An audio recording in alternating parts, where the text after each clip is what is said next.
In today's video, I'm going to teach you how to add action buttons in a Google Slides presentation, also known as linking slides. This tutorial will be particularly helpful if you're looking to make your presentations more interactive and navigable. Let's dive right in and learn the steps together.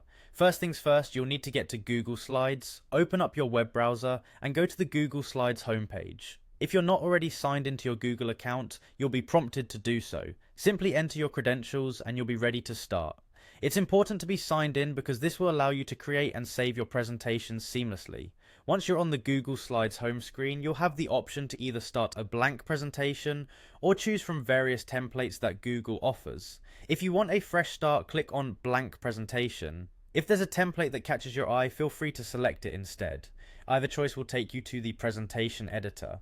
In the editor, let's focus on incorporating an action button. To do this, look towards the top of the screen where you'll see a navigation bar, click on Insert, and from the drop-down menu, select Shape. It doesn't have to be a specific shape, you can choose one that fits the theme of your presentation. Often, rounded rectangles work well for buttons, but you might prefer an arrow or a custom shape depending on your design needs.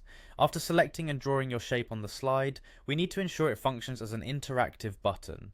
Click on the shape to highlight it and you'll see a text box option come up. Add whatever text you want to appear on your button, like Next or Learn More. Now let's make this button actionable by linking it to another slide or a web page.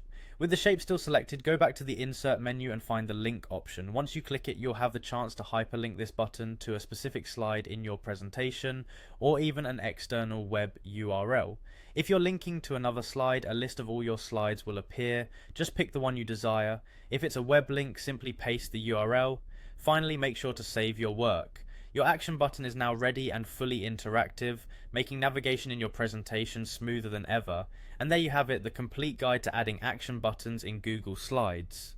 With these steps, you can enhance your presentations by providing your audience with a more interactive experience. Remember, practice makes perfect, so feel free to experiment with different shapes, text, and links until you find what works best for you. Thanks for watching, and happy presenting.